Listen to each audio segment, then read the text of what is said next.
Maulang huling araw ng year 2025, inaasahan pa rin sa iba't ibang bahagi ng kanluran ng Palawan at Southeastern Luzon. Amihan, patuloy pa rin ang iiral despite na bahagya pa rin itong numipis. Pagtalakay sa monthly climatological summary for year 2025 dito sa amin sa Caloocan, tatalakayin.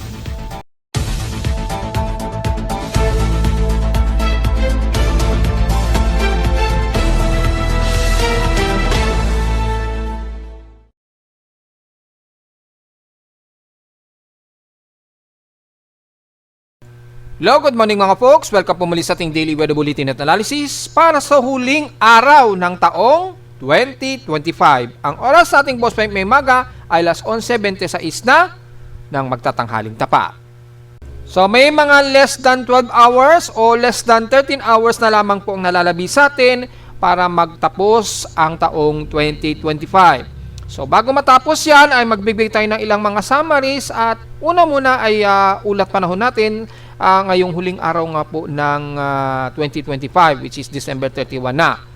At dahil sa huling araw na po natin ngayon ay inaasahan natin ay patuloy pa rin makakaranas tayo ng mga ilang kalat-kalat na pag-ulan lalo na sa katimugang kanluran ng bansa at Southeastern Luzon. Mararamdaman pa rin natin ang lamig dulot ng amihan although natili itong mas manipis ng bahagya pero mapakaranas pa rin tayo ng maulap na panahon hanggang mamaya. So may mga inaasahang kalat-kalat na pag-ulan po sa gabi bago sumapit ang bagong taon. So sa mga may mga pailaw dyan ay tiyempohin nyo na lamang po na maganda ang panahon at hindi umuulan para maging maganda ang inyong mga fireworks display. Mag-iingat po at kung maaari ay wag po tayong gumamit ng mga delikadong paputok mamaya at wag pong magpaputok po ng mga armas natin. Ay pinagbabawal po yan. So dahil huling araw na po ay yung ating pagre-report ngayon medyo simplified dahil halos stationary lang naman ang lagay ng panahon. Mapapansin natin ay mga thunderstorm advisory tayo. Mula sa huling record di Pag-asa ay nakataas sa Visayas area. Well, most of Visayas area naman makakaranas ng localized thunderstorms kasama na ang Palawan, Negros Oriental, Antique, yan, Southern Leyte o Northern Leyte man yan. Yan, Eastern Samar, yan, Negros Occidental ay nakataas ang persisting yan 1 to 2 hours po lalo na sa mga karatig bayan natin. So advice na lamang ng pag-iingat at magdala na lamang ng payong just in case. Wala naman tayong malawakang water vapor sa Doppler radar so wala tayong magiging komento pero may mga ilang lightning strikes tayo na aktibo. So silipin natin yung ating real-time lightning detection system natin. Tingnan natin kung ilan ang real-time. Well, within 20 hour or 40 minutes ay around 12 lightning strikes. Pag nag-load po yung 100 plus minutes ago ay aabot sa 255 total lightning strikes po within 2 hour period po yan na bilang. So 250 po ang lightning strikes na malapit at yung within at least mga 80 minutes ago to 20 minutes ay aktibo ngayon sa may bandang Palawan pagitan po ng kanluran ng Visayas at Palawan area. Ingat na lamang po sa mga pagkulog at pagkidlat dyan. Ganon din sa may bandang Southeastern Luzon, bagamat sa baybayin ang mga aktibo ngayon. So far dito sa Luzon, wala namang bagong mga pagkulog at pagkidlat dahil masyadong saturation ang lamig dulot po ng amihan. So pinakamalapit sa amin sa Caloocan so far ay stationary. Walang latest output. So walang latest output ngayon yung pinaka lightning detection natin pero inaasahan natin ay malayo ito sa amin sa Caloocan. Kung titingnan natin sa pinaka satellite view o sa map ay pinakamalapit bandang Angeles, Pampanga mga within 2 hours ago. So wala naman masyado tayong register dito na aktibong lightning strikes so far. Maging sa pinaka real time ng monitoring natin so far wala naman gaano. So diyan na lamang mag-iingat sa may bandang Palawan na kung saan mas malapit ang mga pagkulog at pagkidlat ngayon. Sa ating current conditions, overcast pa rin tayo, very obvious, gloomy, haze at few clouds pa rin ang umiiral at asahan natin na mas makakaramdam pa rin tayo ng lamig ng simoy ng hangin. At makikita nga po natin, bumababa na yung temperatura sa may matataas na lugar gaya ng Baguio City at Benguet, bumababa na sa halos 14 degrees Celsius pababa yung kanilang temperatura dyan. Sa lawas na picture na tala na kay weather station kaninang 6:32 AM, pinakamababa ang 24.1 degrees Celsius. Kahapon, almost stationary pa rin sa 31.5 degrees Celsius. Ang highest air temperature namin sa Caloocan, kahapon ito ng hapon at 1:43 PM. Kahapon yan, araw ng death anniversary ni Gat Jose Rizal. At sa heat index naman sa amin sa Caloocan, medyo mataas, 41.1 degrees Celsius po ito. Pero maituturing na ano naman yan, medyo comfortable pa rin o medyo manageable naman ang init ng alinsangan natin dulot ng heat index po. So, walang masyadong mataas na temperatura sa atin dito sa Luzon. Sa PXS Simpson Pass 24 hours naman, ang Catbalogan, bandang Quezon na may pinaka-highest of 33.5 degrees Celsius. Sa lowest naman sa Baguio, 14.4 degrees Celsius po ang pinakamababa na sa kanila. So maginaw na talaga dyan. Mga around 12 o 13 degrees Celsius malamang sa may bandang Atok, Benguet niyan. Sa Inulan, ang Puerto Princesa sa Palawan, at least medyo meron silang total of 13 mm sa total rainfall. Wala naman kaming naging pag-ulan ngayon dito sa amin sa Caloocan since last week ago. So diretso agad tayo sa ating outside humidity na highly concentrated, 82%. Bumaba ito ng 3% since last hour. 1,008 hectopascals tayo, bahagyang mababa dahil medyo numinipis nga po yung ating high pressure area sa Hilaga. Mabagal ang pagbaba nito since last hour. Natiling low tide po tayo at 7 hours and 19 minutes pa para mag high tide o mamayang 6:50 PM po. So mababa lang ang sea level natin at medyo okay naman siguro yung ating pag-alon. Double check natin para sigurado tayo gamit ang ating global assessment monitoring for significant wave height. So mapapansin natin medyo mataas pa rin ang alon, 1.25 meters sa loob ng 24 oras sa extreme northern Luzon pa rin dahil sa epekto pa rin ng ating amihan sa may bandang Taiwan. So medyo mataas ang alon, delikado pong pumalaot pa rin po dyan mga folks. Pero sa nalalami naman ng Katimugan naman sa mukhang hindi naman masyado mataas ang pag-alon, so wala tayong magiging problema. At dahil sa marami na nagpapaputok dito sa amin sa Grace Park, Caloocan, ay hindi maganda ang air quality natin. Nasa moderate of 70 index na po tayo at 27.85. So inasahan natin bago maghating gabi or mamaya, siguro bago mag 12 o'clock or within o pagitan po yan ng alas 11 at alauna ng madaling araw kinabukasan ng madaling araw, asahan natin na ang magiging air quality natin ay napaka-unhealthy po niyan ha. At kung babalikan natin yung record ng nakaraang taon ay umabot sa napaka-taas na peak ng ating air quality din. So dahil bago yung ating graph, mga May tayo nagsimula ng ating bagong program ng air quality, makikita natin na magiging pinaka-highest peak yan, which is ipopost natin yan after ng kinabukasan ng umaga siguro. Ipopost natin kung gaano kataas ang bad air quality natin pagsalubong ng bagong taon. So ngayon ay 70 index po tayo, medyo polluted na po dahil sa mga nagpapaputok na po dito sa paligid namin, ay magmas na lamang po tayo sa mga sensitibong mga baga. Sa atin naman almanak, sumikat ang haring araw. Ito na yung huling pagsikat ng haring araw kanina. 6:21 AM po ito. Ito na yung huling sunrise niya for year 2025 at yung magiging huling sunset naman nito ng year 2025 ay mamayang 5:37 PM naman. At yung moonrise and moonset, magiging huling moon rise ay mamayang 2:18 PM at yung magiging unang moonset naman niya for year 2026 ay 3:42 AM naman ng madaling araw. Yan yung huling moonset niya. Pero yung moonrise ay magiging huling araw niya ngayon, year 2025, mamayang hapon 2:18 PM po yan. At sa ating local weather outlook para ngayong huling araw ng 2025, Wednesday, magiging partly cloudy ang ating maghapon pa rin. Chance daw ng pag-ulan medyo mataas, 100%. So take note yan, baka mamayang gabi magkaroon tayo ng mga isolated na mga mahinat katamtamang pag-ulan o kalat-kalat na pag-ulan. Timingan nyo na lamang po magpailaw mamaya o kung sakaling meron kayong mga pailaw mamaya na gaganapin, ay timingan na lamang ninyo dahil magkakaroon daw tayo ng mga isolated rain showers. Bukas ng unang araw ng 2026, magiging maulap din ang ating araw. At sa hapon na may 68 to 70% chance daw na uulanin. Highest and lowest temperature expected magiging maglalaro either 28 to 29 degrees Celsius and lowest temperature expected 24 to 25 degrees Celsius. So diretso agad tayo sa ating ginagamit na satellite imagery na i-post na natin kanina sa Facebook page yung unang actually yung huling moonrise na po niyan o unang pagsikat ng araw ngayong 2025 ay naipost na natin yan sa Facebook page. Exactly yan, 6:20 yan ng umaga. Makikita nyo yan sa ating Facebook page. Samantala ngayon ay magiging katamtaman ng panahon natin bagamat partly cloudy to mostly cloudy ang umiiral sa most areas ng silangan pa rin ng Northern Luzon. Pero mas maaraw at moderate fairly weather naman sa may bandang kalura ng Ilocos Region hanggang Central Luzon.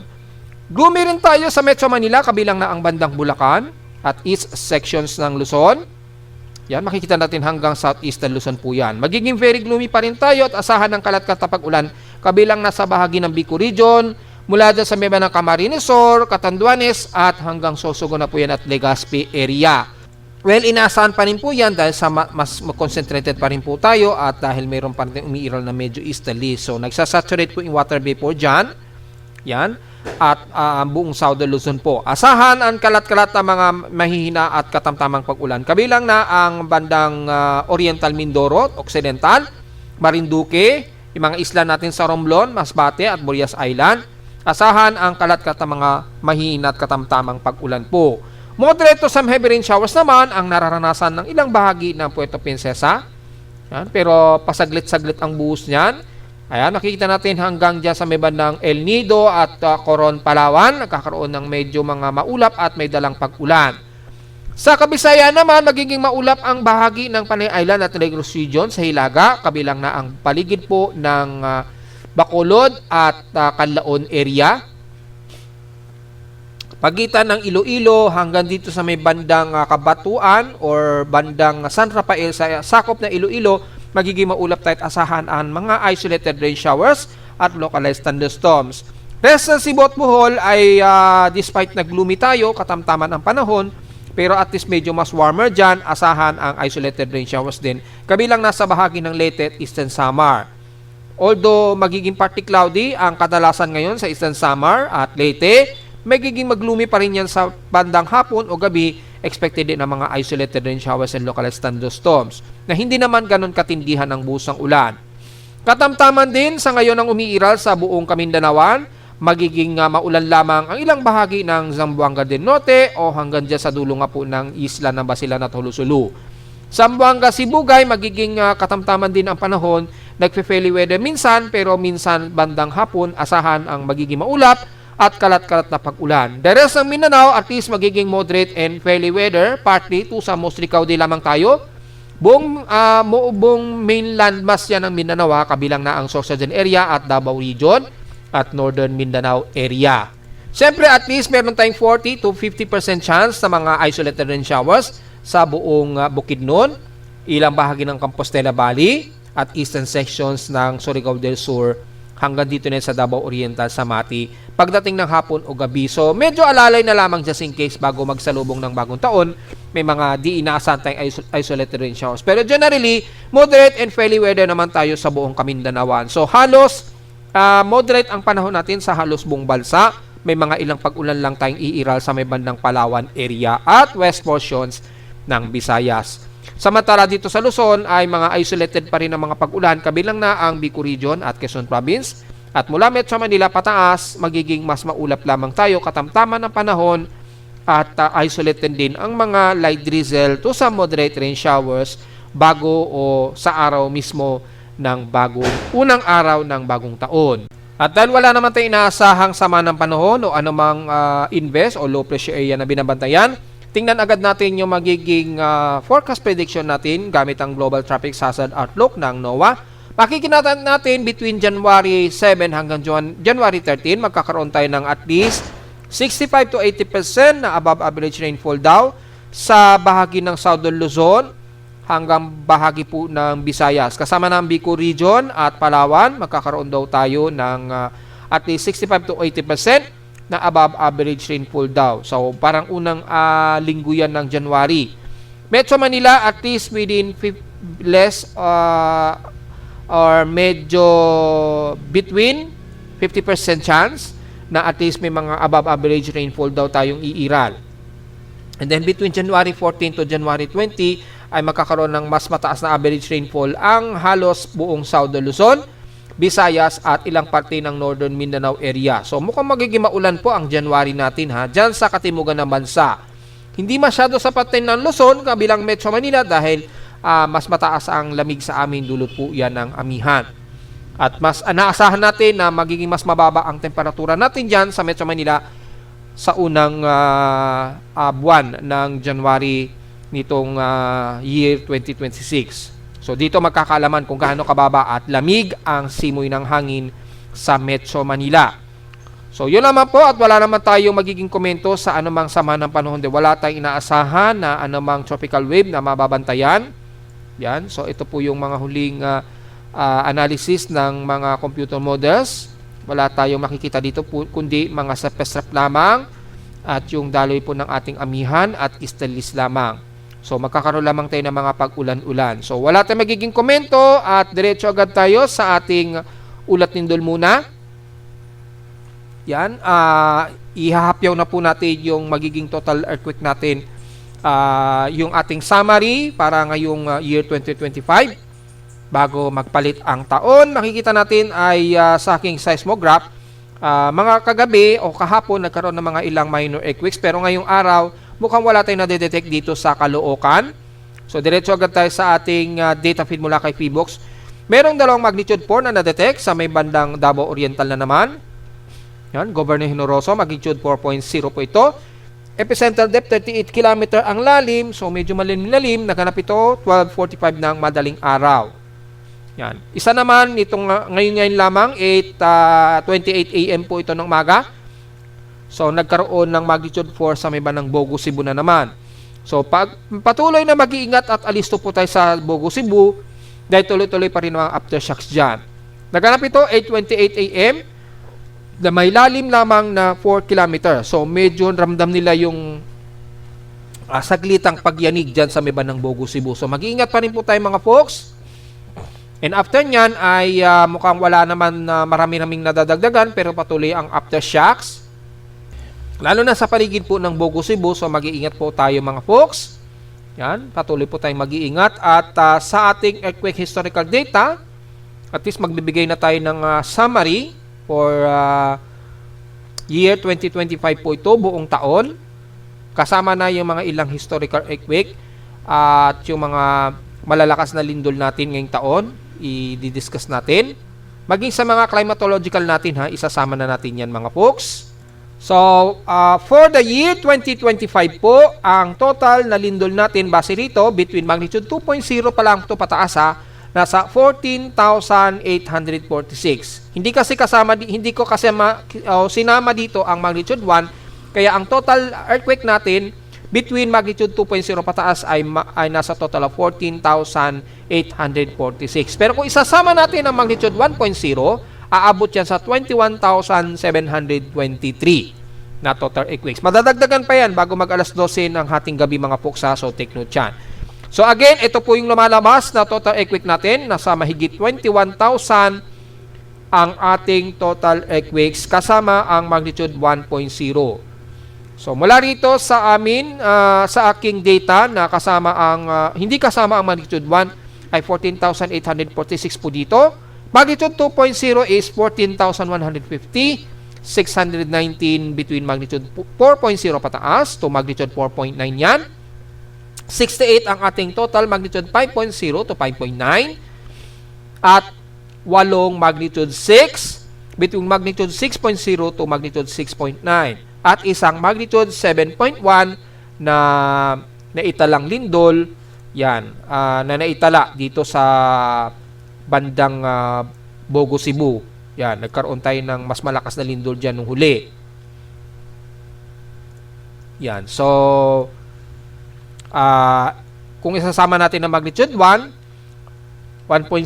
ang total earthquake natin, magnitude 1.0 ay 6,760 at magnitude 2.0 ay 11,275. So kasama po yung magnitude 1 dyan. Itong annual earthquake frequency magnitude na to, ito ay mismong data mula sa data feed ni PBOX. So, courtesy yan kay PBOX para makita natin yung pinaka bilang talaga ng bawat lindol depende sa kanyang o based sa kanyang magnitude intensities. So, pinakamarami ang naging total na pagyanig ay magnitude 2.0 na umabot ng 11,275. Pumapangalawa ang magnitude 1 na may 6,760. Pumapangatlo ang magnitude 3.0 na 2,988. So, meron tayong 8 magnitude 6.0 ngayong taong 2025 na naitala at isang magnitude 7. Mga magnitude 7.0 pataas. So, ano ba yung magnitude 7.0 pataas na yan? Kung babalikan po natin yung historical earthquake sa area, yan, babalikan natin. Sobrang dami rito. So, malalaman dito natin pwedeng tingnan sa historical earthquake. Yan, yung recorded historical earthquake natin. Yan. Ang ilalagay na po nito between year 2025, starting year 2025 po, and then end of 2025. And then, ang end month is yan, 12 months. And then end day of 31. Magnitude 6.0 pataas. Yan, i-filter po natin yan. So, ito 12 days natin para ma-filter natin yung for year 2025. Ito po yung huling record ng malalakas na pagyanig na naitala natin. Yan. Ito po yon sa may bandang Bogo, Cebu nga po. Dito kay ito ang data feed, itong record nito ay recorded ito mula sa US Geological Survey, magnitude 6.9 po ito. Naganap ito mga 9:30, so mga October 30 ito, ng 9:55 PM po yan. So yan po yung oras, magnitude 6.9. So marami talagang nasirang mga ari-arian dyan. Isa dito sa La Union, bandang Surigao del Norte. At ito naman ang pinakamalakas na naging pagyanig sa Davao Oriental, sa Maymanay, magnitude 7.4 po ang naitala rito. Ito po yung pinakamalakas na magnitude 7 na naitala natin at isang pinakamalakas na naging pagyanig sa atin ngayong taon sa may bandang Davao Oriental. According dito sa data feed ng US Geological Survey. Ito kasi ay supposed to be kay PBOX, magnitude 7 din yan. Pero dinigrade din ni PBOX, kaya magnitude 6.9. So, ang nangunguna, ang may pinakamalakas, dito sa may bandang Manay, Davao Oriental, na may magnitude 7.4. Mas malakas pa actually, pero minimal lang ang naging damage dyan. Hindi kagaya dito sa may bandang Bogo, Cebu, na ang daming nasira talaga na dito sa paligid po ng Bogo, Cebu, mas marami ang naging pinsala. Although mas malakas ang naging pagyanig sa paligid ng Davao Oriental. So mapapansin natin kung gaano katibay yung mga structure. Yan po yung huling record. Yan, tapos merong according dito may apat na magnitude 6 na naitala dito sa may bandang Visayas at Mindanao nga daw po. Actually 2, 4, mga 6. Yan, so 6 po. At dito naman sa ating record ay ang magnitude 6.0 sa atin ayon sa data PDP box ay 8 ang ating magnitude 6.0 at isang magnitude 7.0 which is dito nga yan sa may bandang Davao Oriental. Yan, ito po yun, magnitude 7.4. Yan. Kung titingnan natin kay PBOX, ito po yung all year ng So, maiko-compare natin yung difference nila ng US Geological Survey kasi itong data na ito ay mula sa data feed historical earthquake record ng USGS Geological Survey, magnitude 7.4 sa kanila. Kung titingnan natin sa records ng data feed mismo ni PBOX, naganap ito mga October 10 according dito at puntahan po natin yung month of October. I-load po natin yung month of October. ng data feed mismo ni PBox para makita natin kung magnitude 7.4 din ba ang kanilang measurement. Antayin natin mag-load. Ayan, so makikita po natin yung lindol noong October. Napakadami po yung naging pagyanig. Ito po yun. So, ayun, na-pinpoint natin. So, kay PBox, yes, pareho din. Magnitude 7.4 din kay PBox. So, tama lang. Tama lang po yung lindol sa Manay, Davao Oriental po ito. Yan, 9:43 po ng umaga ng Yumanig dyan sa may bandang Manay. Pinakamarakas po yan na naging pagyanig po kumpara sa record ng Cebu. Yan, pinakamarami ang recorded natin ngayong taon, itong month of October to November. Yan, kung tatandaan natin, umabot sa 3,840 ang naging total earthquake last October. So lumalabas ito ang pinakamaraming naging lindol ngayong taon, month of October po yan sa atin sa Pilipinas. At pagpasok ng November, dito medyo nag-diminish na yung dami ng lindol. Total earthquake niyan ay bumaba agad sa 1,227. So ang month of October natin, ang may pinakamaraming naitala ng lindol ngayong taong 2025 po. So, yun po yung pinakasummary natin para may idea tayo mga folks kung anong month ang may pinakamarami tayong lindol na nai-record sa bansa. At least nire-review po natin. Yan po, dahil dito po nagsunod-sunod ang mga paginig matapos ang lindol sa bandang Bogu, Cebu din po. Yan, nagtuloy-tuloy po yung lindol dyan. So, yan po, kitang-kita naman po ang daming cluster ng lindol sa Cebu noong October. Kaya ang dami talaga napinsala dyan na mga ari-arian. Yan tuloy at nagkaroon pa ng malaking issue tuloy sa gobyerno, yung mga structure dyan. And then nung sinundan ng pagyanig din sa may bandang Manay, Davao Oriental na napakadami din ang cluster ng mga lindol. Ayun, ang dami. So kung bibilangin natin kung ilang magnitude 6 ang naitala dito last October, na umabot tayo sa tatlong magnitude 6, isang magnitude 7 ito, 15 sa magnitude 5 at 149 sa magnitude 4.0 pataas. Magnitude 2.0 pataas ito is total of 3,672. Partida, hindi pa po kasama ang magnitude 1 yan. Hindi natin sinasama yan dito.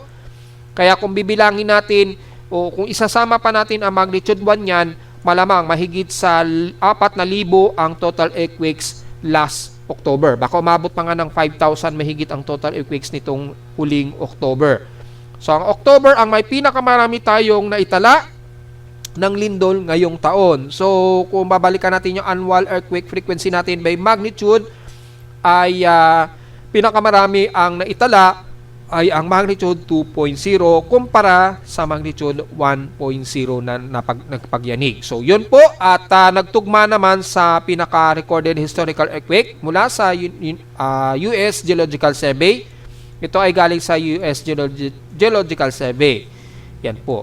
Ito po yung for 12 month na lindol at makikita natin ay maraming naging December pa lamang po ito hanggang December. So, makikita po natin ang dami ng naging lindol agad natin ngayong taon po.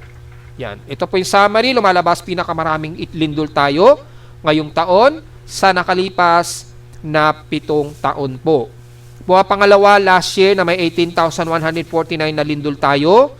At 2023 naman ay nasa 16,632 ang naging total earthquake natin. So, ibig sabihin, pinakamalala ngayong taon na may napakaraming tayong naitalang mga paglilindol. Kaya maraming mga structure po tayo ang nasira at malamang maging ang mga flood control na lalo na't mga ibang flood control ay mga substandard pa, agad-agad marami kaagad ang nasira dahil po sa napakaraming naging paglindol tayo ngayong taon. So, yan po. At magpo-post pa rin tayo sa Facebook page niyan, yung mga summary natin ng total earthquakes. Diretso naman tayo sa ating air quality. So, tingnan ulit natin yung summary for air quality ngayong taon. Although, ito kasi bagong nire-program ko ito, nag-start lamang ako nitong, kung babalikan natin yung 1 year, nagsimula lang tayo nung May kasi nag-disconnect po yung ating connection sa internet. So, nawala na po yung data ko noong January hanggang May. So, nag-start po tayo nitong May. Mapapansin natin, ang pinakamataas na recorded na air quality natin nitong September 11 na pumalo sa 45.9 ang bad air quality natin. Yan po yung highest peak na recorded base sa 1 year natin. Ito ay between May hanggang December 2025. Pero malamang pinakamataas yan noong January 1 at hindi natin na isama dito dahil nawala na nga po yung huli nating data. So, obvious naman po, pag January 1 ay pinakamataas ang na-record natin yan na air quality. Umabot yan ng more than 100 air quality o bad air quality. So, mapapansin natin mga folks, ang naging pinaka-polluted na month sa amin sa Caloocan ay nitong September. Pero ang nag-start na pinakamataas, starting nung July hanggang actually mga October. Yan. Ito yung October 10, pinakamataas, 43.8. At nitong September 11 ay 45.9 na particulate matter. Yan. Yan na yung pinakamataas. At mapapansin naman natin, ang pinakamababa ang recorded na air pollution sa atin, usually mga unang 3 buwan. Except lang yung January 1 ha, normally naman yan, may mga paputok, siyempre sobrang mausok niyan. Disregard natin yan, yung January 1 dahil normal naman talaga ang tataas ang ating air pollution dahil marami pong magpapaputok niyan. Maliban dyan ay ang pinakamababa lang sa loob ng 3 buwan ng January hanggang March po yan. Mababa ang air quality. Hindi masyadong mataas ang air quality natin. Ang nagha-highest peak po natin between July hanggang October po. Base dito sa graph, makikita naman po natin. So maganda po talaga na nakakapag-report tayo ng kumpleto at mas detalye ng summary natin ng yearly annual report natin. So yun po, makikita natin dito. So pwede nyo makita yan dahil real time po yung ating data, tuloy-tuloy po yan. May pinorogram na tayo na between 5 years para magkaroon tayo ng comparison ng ating air quality sa loob ng 5 taon.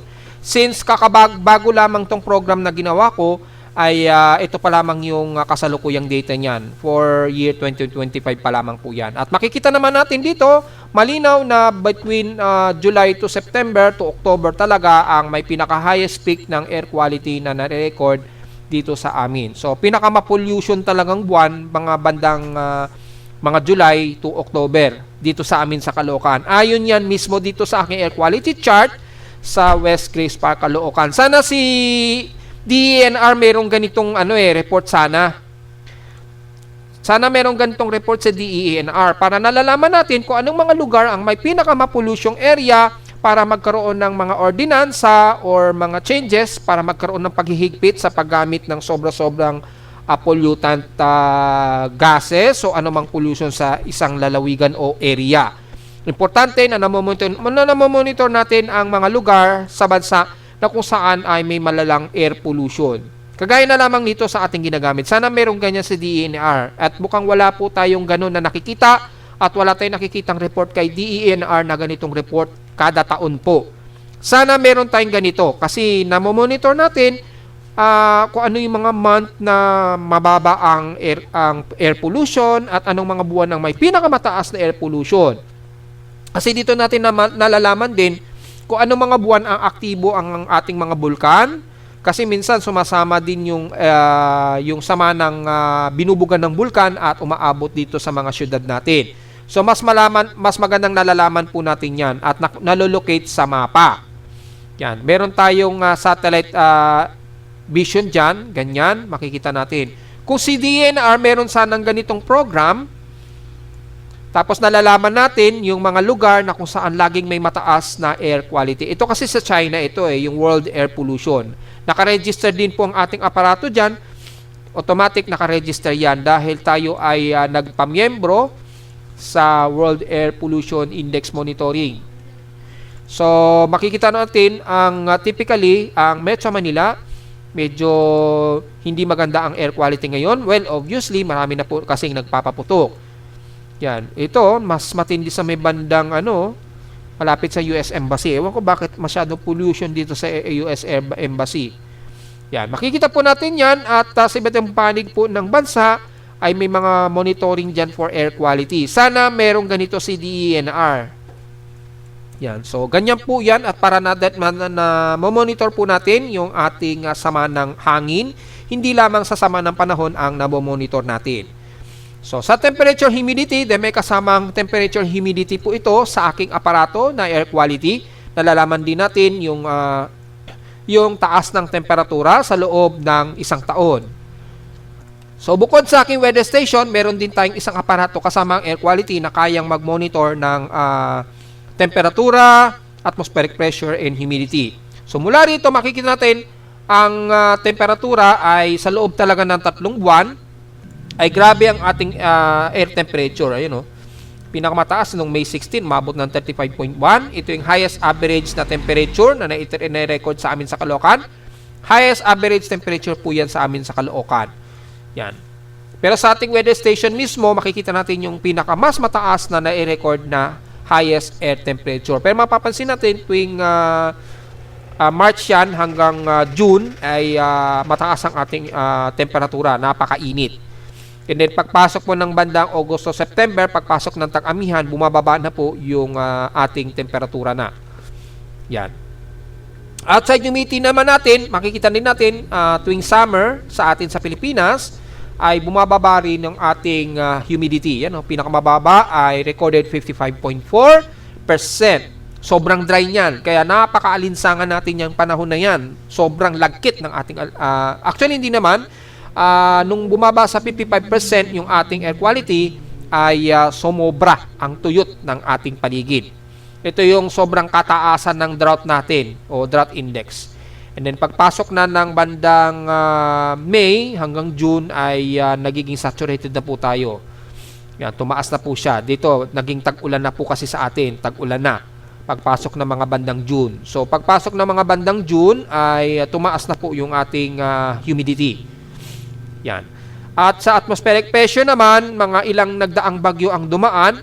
Mapapansin natin yung lowest atmospheric pressure natin. Yan, nitong July 18, nagkaroon tayo ng bagyo dyan. Yan, mga July 24, meron. Ito, mga malalayo naman na ito. Malayo sa amin sa Caloocan. Pero at least mapapansin natin, 1,002 hectopascals. Bagyo yan, may malapit na bagyo.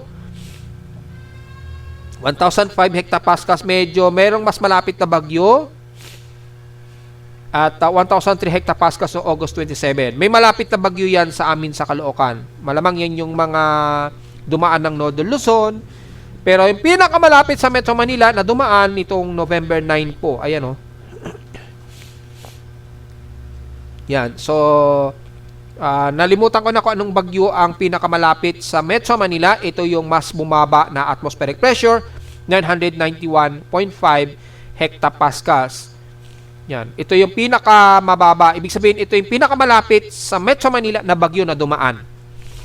Yan. Sa buong taon po, yan ang pinakamalapit sa amin sa Caloocan. Yung November 9 na yan. Yan. So, sa gusto pa rin malaman kung anong pinaka-closest na bagyo na yan noong November 9, makikita nyo yan sa ating typhoon historical list. Pwede natin matrace yan dito.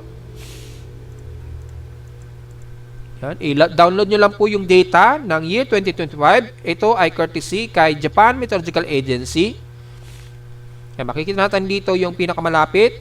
Si Kalmegi ba yan? Hindi si Kalmegi. Si Fengshen ba yan? Ito, si Fengshen. So, ito yung pinakamalapit na dumaan sa Metro Manila dahil nag-Lucena po ito. Naglipa Batangas at naglipa Batangas po yan. Then tumawid pa ng bandang Cavite. Ito yung pinaka-closest na bagyo na lumapit sa Caloocan. So, anong petsa yan? Kung titingnan natin yan sa data record ng Japan Meteorological Agency,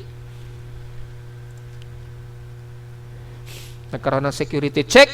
So, na-develop yan mga month of October 17. Tama nga. Ito ngayon, mga month ng October. October 17 po yan. So, kung babalikan po natin yung ating air quality chart, yan, balikan natin yung chart natin at using temperature and atmospheric pressure for 1 year, makikita natin ito ay naganap mga October to November. So ito po 'yun. Ito yung si Feng Shen. Ano ba yung local name natin kay Feng Shen? Kung i-auto search natin yan si Feng Shen, automatic lalabas yan sa Google. Yan. Oh. Si Feng Shen ay si Ramil. Oh, so si Bagyong Ramil to. Nung dumaan nitong mga buwan na ito hanggang November 10. November 9 to November 10. Yan, si Bagyong Ramil yan. So yan po yung pinakamalapit na bagyong dumaan sa amin sa Caloocan, si Bagyong Ramil. So malinaw po yan. At lahat ng detail, pwede nyo makita yan. At lahat ng detalye na makikita dito sa aking website ay lahat ay official yan, gaya na lamang ng Japan Meteorological Agency. At nalalaman natin kung anong mga araw yan sa amin sa Caloocan, na kung ano ang pinakamalapit na bagyo na lumapit sa Metro Manila. Madali nating matrace yan gamit ang barometer po. So, importante din ang paggamit ng barometer dahil dito natin mas nakukonfirma ng mas accurate kung ano ang may pinakamalapit at pinakamalakas na posibleng bagyo ang lumalapit sa inyong mga lugar. So, pinakita ko sa inyo kung paano siya i-trace at paano gamitin ang barometer at ano ang silbi ng barometer sa pagmomonitor ng bagyo. Yan po talaga ang purpose niyan, mga folks. So, yun, hindi lamang yan sa pagiging dryness ng paligid o yung pagiging high pressure area lamang, ay dito rin natin na monitor yung mga bagyo na lumalapit sa atin sa bansa. Actually, gamit naman talaga ang barometer noon nung hindi pa naiimbento ang satellite saka yung weather monitoring devices. Ang ginagamit lang talaga natin ng panahon na yun ay barometer. Yan, salamat na lamang kay Torricelli, dahil si Torricelli kasi ang unang inventor ng barometer. Salamat na lamang sa kanya dahil sa kanya ay madali nating natitrace doon na mayroong paparating na bagyo. Hindi nga lang 100% accurate dahil nagbabase lamang tayo sa pagbaba ng atmospheric pressure noon. Pero naging malaking ambag ni Torricelli nung maimbento niya ang barometer dahil napansin niya tuwing may lumalapit na bagyo ay bumababa ng husto ang barometric reading niya. So, malaking tulong sa kanya. At yan talaga ang unang naging weather monitoring natin o tropical cyclone monitoring natin mula maimbento ni Torricelli o Antonio Torricelli, correct me if I'm wrong, ang barometer. So, yun po ang purpose niyan at makikita natin in 5 years yan in time. Bago pa lamang yan, so medyo maaga-aga pa, 1 year pa lamang ito, pero at least makikita natin in detail yung mga average ng atmospheric pressure, average ng humidity, at average ng temperature, yung air temperature natin. So, madali nating nalolocate yan at nalalaman o namomonitor. Mas maganda po kapag meron tayong ganitong monitoring naman na hindi lang sa weather, kundi sa hangin at maging sa mga empirical natin gamit ang mga measuring equipment. Para hindi lang tayo mag-rely din kay Pag-asa dahil iba-iba naman kasi ang reading natin, depende sa inyong mga lugar po. Yan. So, kung gusto nyong magkaroon, sana magkaroon din tayo ng mga kanya-kanyang mga weather monitoring systems. Yan. Kasi kung magbabase lang tayo puro forecast, hindi yan 100% accurate dahil yan ay forecast lamang. Pero dito, gamit natin mismong aparato, nalalaman natin ang pinaka-accurate data ng lagay talaga ng panahon natin. Dahil meron tayong recorded base mismo sa reading ng ating aparato. So, diretso naman tayo sa ating climate report for the year 2025 po. Hanggang December 31 na po yan. Ito na po yung summary ng ating monthly climatological for December 2025 from January 1 hanggang from December 1 to December 31 po ngayong araw. So, makikita po natin dito ang pinaka-reading ng aking weather station. Nasa total of 131 po yung total rainfall namin. Highest recorded air temperature ay 33.1 degrees Celsius at lowest temperature recorded o mean temperature ay 27.4 degrees Celsius. Pero ang lowest talaga ay 23.1 degrees Celsius. So far, ngayon ito pa lamang yung pinakamababang at temperatura na na-record ng aking weather station. Para sa buong 2025 climatological summary namin sa Caloocan for year 2025, ito po yan. Mula January hanggang December na po yan, ngayong taon, mapapansin natin ang pinaka-highest recorded air temperature, umabot ng 37.3 degrees Celsius. Anong month ito? May. ng 2025. Yan po ang pinaka-actual na highest air temperature na naita-record sa amin sa Caloocan. Napaka-alinsangan kaya grabe talaga yung init na temperatura ngayong taon. Pumalo sa 37.3 degrees Celsius. Yan po. Yung pinaka-mean highest temperature ay 32 degrees Celsius at minimum mean ay 25 o yung average temperature ay 25.8 degrees Celsius. Sa Inulan naman, pagdating sa pasensya na po dahil marami talaga nagpapaingay na sa amin. So pagdating sa Inulan ay ang pinaka-highest na total rainfall recorded nung July umabot ng 399.8 total earthquake o halos 400 ang naging total na ulan na naitala namin nitong July 2025. Ito po yung summary niya. Yan. And then, yung highest sa precipitation rate, umabot ng 181 mm. Ito po yung bilis ng velocity ng ulan, lakas pinakamataas na velocity ng buhos ng ulan sa amin noong July. So, ang total na ulan sa amin from January to December, umabot po ng total of 4,178 total rainfall. So, mapapansin nyo po, ito po yung accumulated rainfall hanggang July, umabot ng 1,459 na accumulated total na ulan. Yan, accumulated rainfall po yan. Pero ang pinakamataas, siyempre, nung July ay 399.8 o halos 400 millimeters total rainfall. Sa hangin naman, ang pinakamalakas na hangin na naibugso sa amin sa Caloocan nitong September, umabot ng 137.2 kilometers per hour ang naging pinakamalakas na recorded na wind speed sa amin sa Caloocan nitong September. Ito yung pagpasok na o yung pagpasok na po ng tag-amihan. Nagpapalit na po yung klima niya. Na taon ay meron tayong bagyong dumaan dyan. Kaya yan yung pinakamalakas na bugso ng hangin na na-record sa amin sa Caloocan. Yan. Yung direction nito ay yan, medyo southwest pa ito, sa southwest ang direction niya.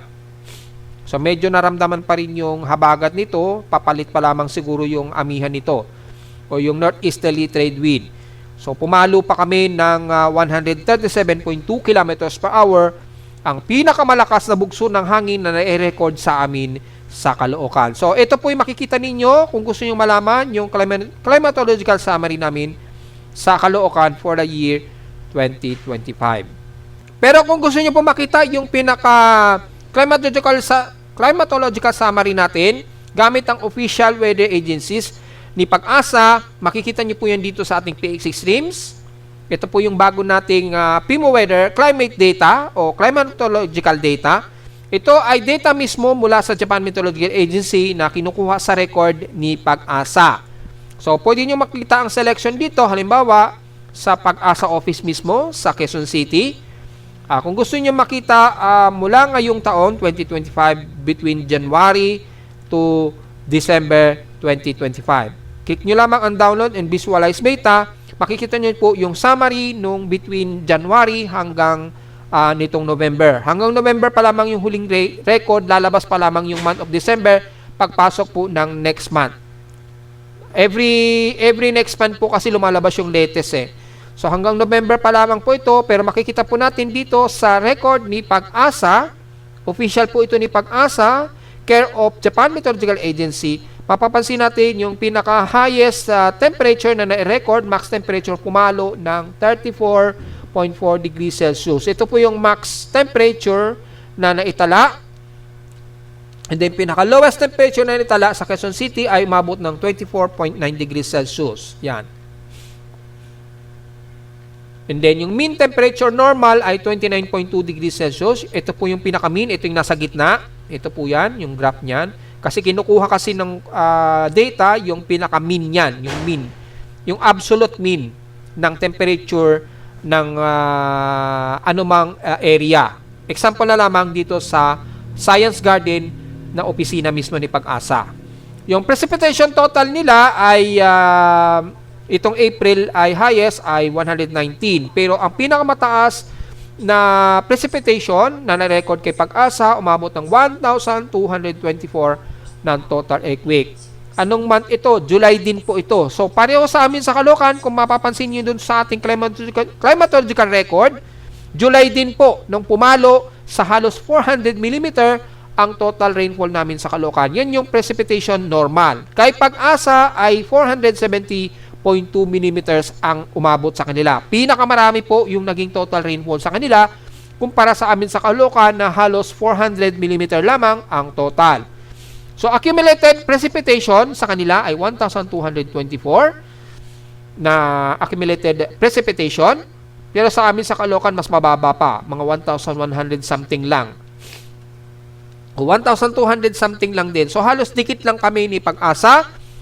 At 70 lang mahigit ang lamang ni Pag-asa sa amin sa Caloocan. Dahil sa amin, halos 399 o halos 400 mm ang total rainfall namin sa Caloocan. Mapapansin nyo po, month of July kami dito sa Metro Manila nakaranas ng pinakamalaking recorded na buhos ng ulan ngayong taon.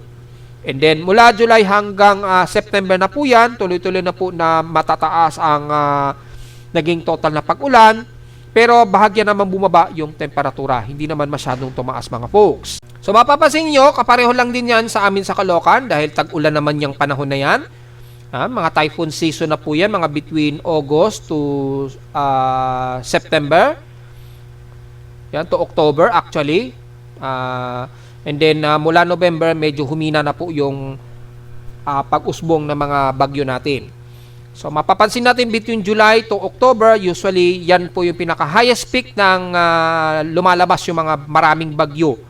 So, ito po yung for the year 2025 yan. So, kung gusto malaman sa ibang location, makikita nyo po yan dito sa mga registered records. Yan, ito po yung mga selective area na available po yan kay Pag-asa mismo. So, example, mula kay Pag-asa sa may bandang Bicol region naman, pwede nyo makita yan.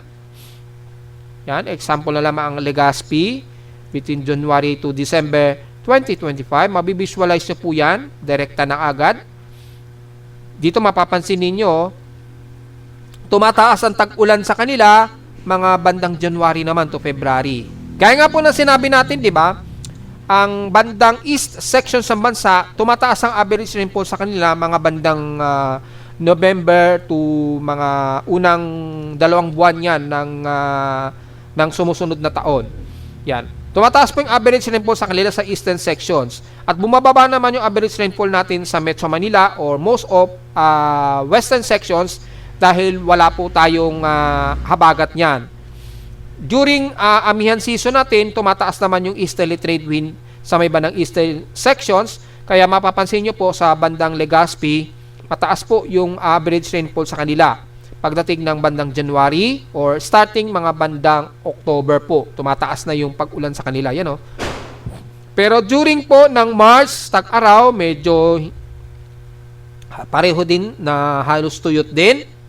Pero pagpasok po ng July, mapapansin nyo po, inuulan din sa kanila pero hindi ganun above average ang total rainfall sa bandang Bicol region. Hindi kagaya sa atin sa Metro Manila, mas mataas tayo pagdating ng habagat season. So sa bandang Bicol region, tuwing habagat season, hindi ganun kataas ang buhos ng ulan sa kanila.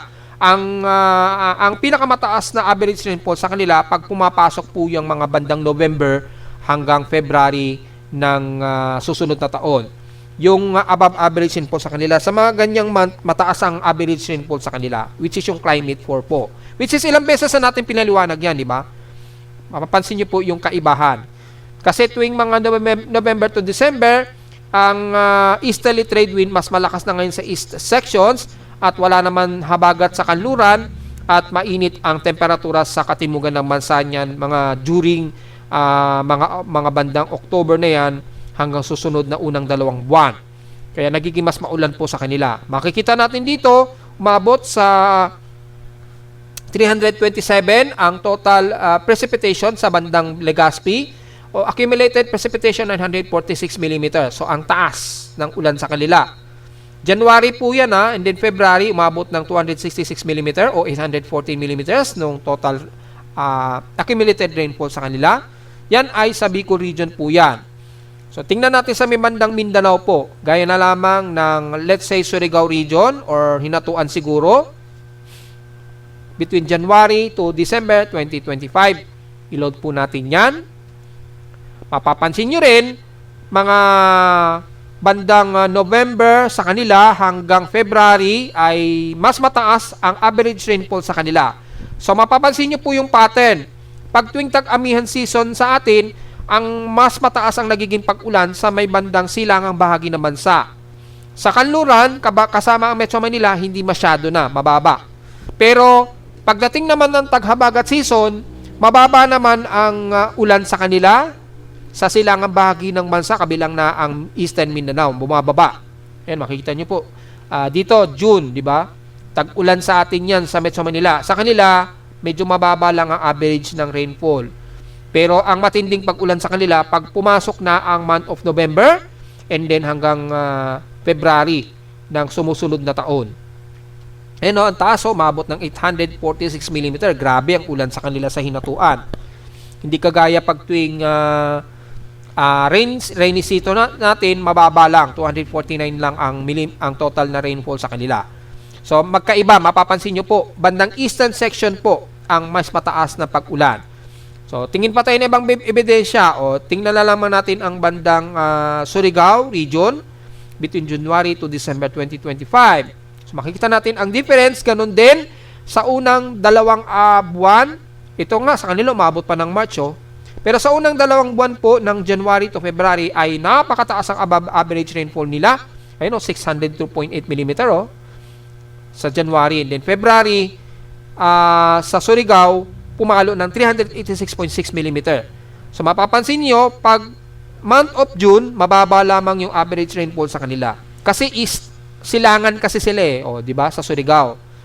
Mababa lang ang average rainfall. Nasa 153.3 mm ang total rainfall sa kanila. Yan, mabababa lang hanggang August na yan to September.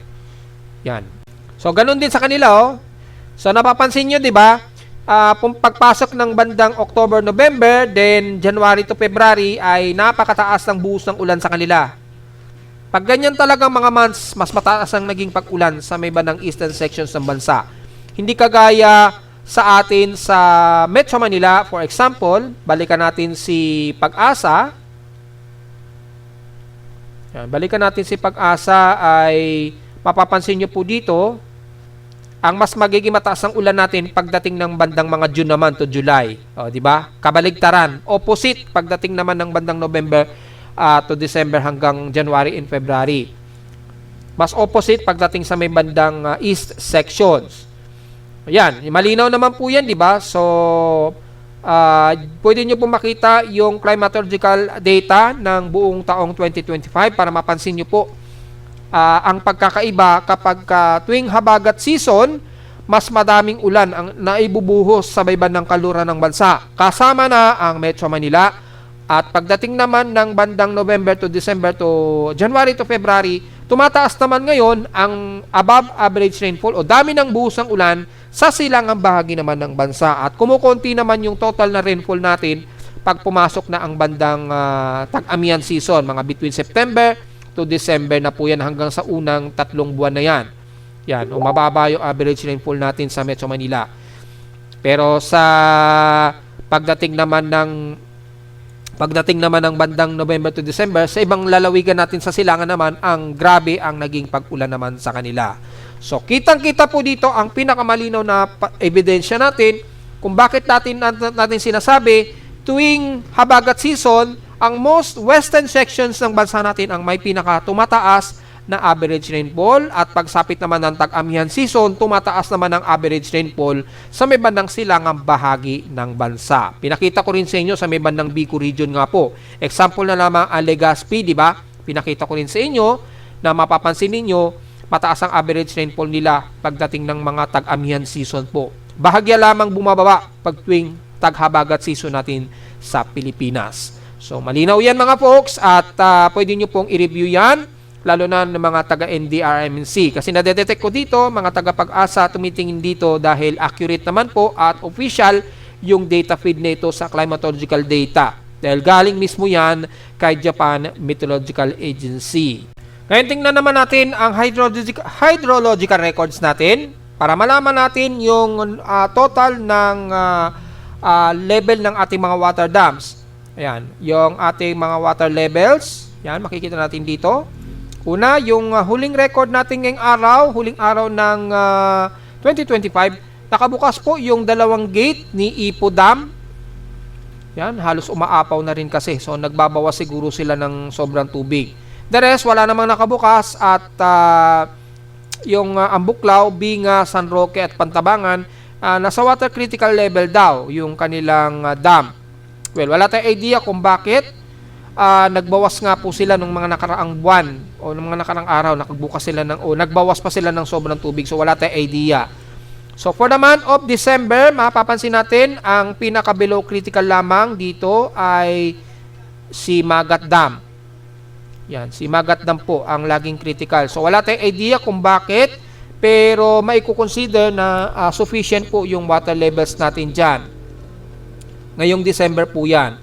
So, kung alisin natin sila Mesa at Magat Dam, si Ipo Dam, yan, balikin natin si Magat Dam yata yung tinanggal ko. Yan. Ito yung level ni Magat Dam at ni Angat Dam. Kay Lamesa Dam naman kasi halos stationary lamang. So, yan po yung records. At kung iloload natin yung mula January to December 2025, ito po yung total graph. Mapapansin natin ang pagdating ng bandang June, atong mga tag-araw, mga March, ay nagkaroon na ng critical level si Angat Dam. Nag-below siya, 207.30, so 201.47 meters. Ito yung kalagitnaan ng tinding alinsangan natin. So, nag-critical po si Angat Dam. And then, nag-recover na lamang si Angat Dam pagpasok ng bandang October o September to October. Yan, mga September, nag-recover na siya. Dito na yung sunod-sunod tayo inulan na. Pero si Magat Dam, hindi ko alam bakit lagi itong critical. So, sana ma-adjust ito ni Hydrological Center. Kailangan ba talaga na sa below pa rin siya ng 193? Kailangan ma-adjust na po yan. Kasi kung hindi, lagi na lamang siya nasa critical kahit naman hindi. So, pakiayos na lamang po. Pero malinaw naman po na sa buong taon natin, naging sapat po yung ating water level. Halos nag-critical lamang dito si Angat Dam. So, aalisin po natin dito. Yan. So, si Angat Dam lamang ang medyo nang-critical dito noong tag-araw sa atin. Ayan. Pagpasok ng bandang April, kasagsakan ng pagtaas ng sobra ng ating air temperature. Grabe ang pagbaba ng level ni Angat Dam niyan. Then nag-recover lang siya nung pumasok po. Nagkaroon tayo ng malakas na ulan dito pagpasok ng bandang June o July to August. And then naka-recover na lamang siya pagpasok po ng bandang September na. Katapusan na ng September to October itong si Angat Dam. So yan po yung pinaka-summary natin for the year 2025 sa ating Hydrological Center. So, medyo congrats pa rin sa ating Hydrological Center. Hindi tayo kinapos sa supply ng tubig that time. Hindi naman tayo maliban na lamang dun sa nilindol sa may bandang Boco, Cebu siguro at yung niragasan ng bagyo ay temporary, nag-shutdown muna yung mga services. Pero all in all, hindi naman tayo kinapos sa supply ng tubig ngayong buong taong 2025 naman. Nakaya na naman so far yung water reserve natin. So medyo congrats po sa ating Hydrological Center. Pagdating naman sa ating global o monthly seasonal cycle po, medyo good news din tayo dahil hanggang nitong November nga po, binanggit ko na po sa mga report natin, bahagyang bumaba po yung ating global temperature. So sana tuloy-tuloy po yan para pagpasok ng bagong taon ay below na tayo sa warning limit ng Paris Agreement. According kay NOAA ay bumaba ito sa 1.43 degrees Celsius. Yan. Except na lamang dito kay Handcrafts na nasa 1.54 degrees Celsius pa rin yung boundary ng warning limit. Pero kay NOAA bumaba na siya. Yan, pagpasok ng 2025 nasa 1.4 degrees Celsius. Medyo good news pero halos aabot pa rin siya sa warning limit. Sana mas tuloy-tuloy pa rin pong bumababa po yan. Yan. Yung ating land and sea level temperature ay at least medyo good news din. Bahagya rin siyang bumaba ngayong 2025. Ayan, from 0.61 naging 0.52 degrees Celsius. Bahagya rin siyang bumaba. So sana tuloy-tuloy lamang po ang pagbaba nito.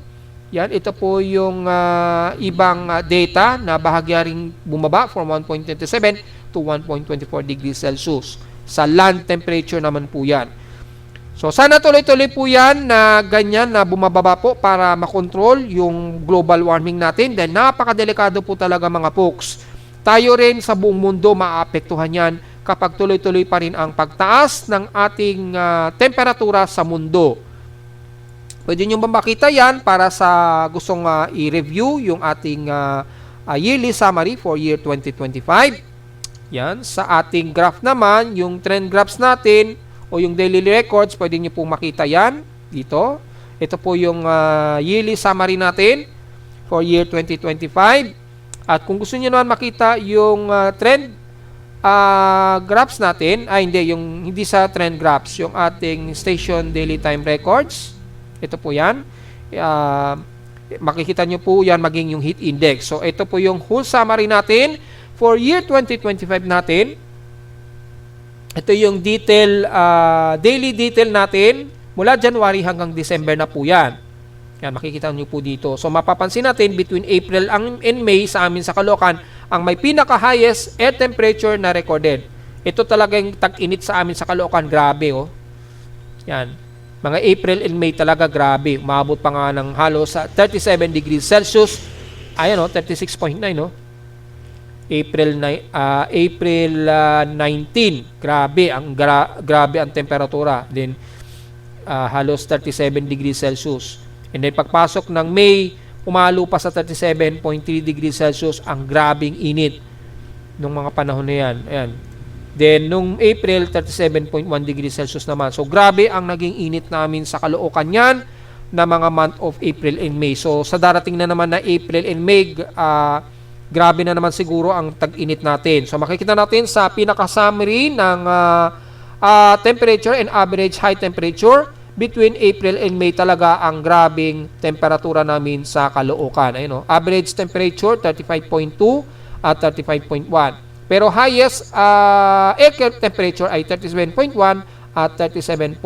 So pinakamataas nitong huling month of May 2025 na pumalo ng 37.3 degrees Celsius highest air temperature. So makikita nyo po yan.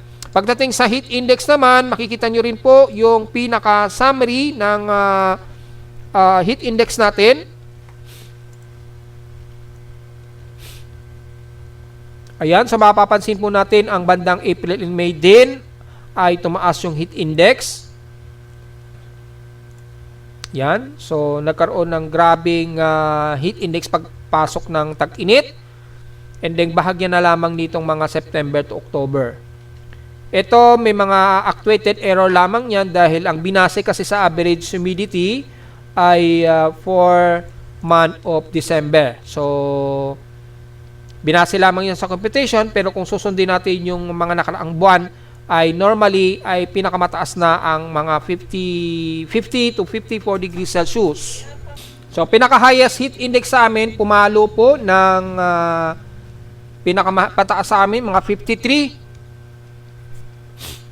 degrees Celsius po ang pinaka-highest. Yan, medyo nagkaroon lang ng error for December, pero ang huling record namin yan ay 53 degrees Celsius po ang pinakamataas. So nagkaroon kami ng very extreme between April and May talaga. Yan. Then pagpasok ng tag-ulan, medyo bumaba naman po. So pwede nyo rin pong makita yung record dyan. Maging yung atmospheric pressure, pinakamababa pagpasok ng July, pinakamaraming atmospheric pressure o bumaba na atmospheric pressure between July po. Ito yung kasagsagan na maraming bagyo ang dumaan. Yan. And then, yung ulan naman, dami ng ulan, ang pinakamarami sa amin nung July din. Ito talagang kasagsagan ng tagbagyo. You know, umabot ng 1,458.9 millimeters ang naging total rainfall namin nitong month of July po yan. Yan. pinakamaraming naging ulan sa amin na nai-record sa Caloocan. Yan. Pinakamarami nitong July 21, umabot sa halos 400 millimeters ang total rainfall. Grabe ang buhos ng ulan sa amin yung mga panahon na yan. Ito naman yung kasagsagan na ang daming binaha sa Metro Manila that time. So makikita nyo rin po yan, pwede nyo makita, maging yung monthly summary po yan, pwede nyo makita yung dami ng rainfall. At makikita nyo po ang month of July namin, ang may pinakamaraming ulan na naitala sa nakalipas ng 7 taon. Yan. Pinakamaraming na-record sa amin ngayong taon, 2025, kumpara ng mga nagdaang taon. Yan. Pinakamarami ngayong taon na 1,458.9 millimeter total rainfall accumulation. Grabe ang lala ng ulan ngayong taon. Kasi ang pinakamataas nung huli namin nung 2021, umabot ng 1,073 millimeters ang total rainfall. Yan na yung pinakamarami namin sa nakalipas na 7 taon. Pero ngayon lamang taon na ito na umabot kami sa halos 1,400 na mahigit na total rainfall sa amin sa Caloocan. Month of July po yan, kaya napakagrabe talaga ang pag-ulan. Sa bugso naman ng hangin, mapapansin nyo po ang pinakamalakas na naging bugso ng hangin sa amin sa Caloocan, pumalo ng 137 kilometers per hour nitong September. Pero mas marami o mas malakas pa rin yung naging hangin na nai-record sa amin last year. Pumalo sa 161 kilometers per hour. Ang pinakamalakas na bugso ng hangin nung nakaraang taon po yan. At ngayong taon na pinakamataas sa amin, 137 kilometers per hour po yung pinakamalakas na bugso ng hangin na nai-record sa amin sa Caloocan. So malamang kasagsagan na may bagyo na mas malapit yan sa Caloocan. Yan, yung dumadaan karamihan sa may bandang Northern Luzon. And then yung hatak ng bugso ng hangin umaabot sa Metro Manila. Yan. Ganon din nung nakarang taon, year 2024, pumalo sa 161 kilometers per hour ang bugso ng hangin sa amin sa Caloocan. And then ito naman yung temperature. Yan, makikita naman ninyo, mapapansin nyo, for the first 3 months, grabe ang naging temperatura namin. Yan, lalo na pagdating ng between April and May. Yan, pumalo talaga kami ng halos 37 degrees Celsius. Pero base naman dito, ikukumpara natin sa mga nagdaang taon, pinakamataas pa rin noong last year. Ayan, no? 39 degrees Celsius kami. Grabe, no? Nung nakaraang taon, grabe palang nagiinit sa amin sa Caloocan. Pumalo pa ng 39 degrees Celsius. Sobrang init nung nakaraang taon. Pero ngayong taon po, ganun pa rin, napakataas pa rin, 37.1 degrees Celsius. Ang grabe. So, lumalabas nung 2024, ito yung pinakamataas na recorded na temperatura namin sa Caloocan sa nakalipas na 7 taon. Yan, 39 degrees Celsius. Pinaka-highest recorded na yan, ha? Yan, sa amin sa Caloocan na naitala. And then, lowest temperature naman, ang naitala sa amin, pinakamababa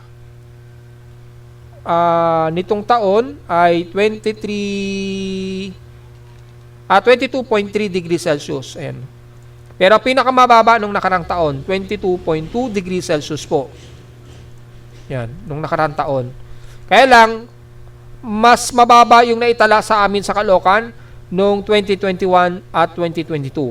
Bumaba sa pinakamababa noong 2022 na lowest temperature na naitala sa amin sa Caloocan, 21.2 degrees Celsius, na pinakamababang recorded na temperatura sa amin sa Caloocan yan last year, 2022 po. Pinakamababa sa 21.2 degrees Celsius. Yan na yung pinakamalamig na naitala sa amin sa Caloocan sa nakalipas na 7 taon. Yan po yung lowest. Ngayong taon kasi ay pinaka-lowest ay 22.3 degrees Celsius po. Yung pinaka-lowest. So, yan po yung pinaka-detalye na climatological summary namin for the year 2025. Para sa pagpasok po ng bagong taon, sana ay mas maging maganda po yung resulta na naman natin ng ating klima. Dahil hindi naging maganda ang klima natin ngayong taon pa rin na ito. Yan. Bagamat may mga pagkakataon na mas mababa nung mga nagdaang taon, hindi pa rin naging maganda ang kabuuan ng mga nagdaang taon natin. dahil ang klima natin nanatiling mataas at matindi ang ating naging klima sa nakalipas na mga taon. Yan. So, yun po yung ating climatological summary na report ko sa inyo mga folks para dito sa amin sa Caloocan Grace Park. Sa mga hindi ko na isama, pwede nyo pong bisitahin ang website sa www.pimoweather.com para sa gusto nyo malaman na hindi natin na isama na mga summarize ng ating yearly o year-end report ng ating weather climate o climatological summary for the year 2025. At narito naman ating 3-day to the weather forecast para sa huling araw na ng taong 2025.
At hanggang dito na lang po ating daily weather bulletin at analysis para sa huling araw na ng year 2025. Huwag mo kalimutan na mag-like, share, and subscribe po sa ating YouTube channel at visit lamang anytime sa ating website at www.pimoweather.com para sa babang detalye nyo gusto malaman na hindi natin isama at lalo na sa ating summarize ng ating climatological report for the year 2024 o annual climatological report natin na hindi na isama. Bisita na naman ninyo din sa aking website sa gusto malaman pa rin ang pinaka-dynamic events mula sa reading ng aking aparato sa Caloocan at sa data feeds mula sa iba't ibang weather agencies. Maraming salamat po mga folks and advance Happy New Year po sa inyong lahat mga folks.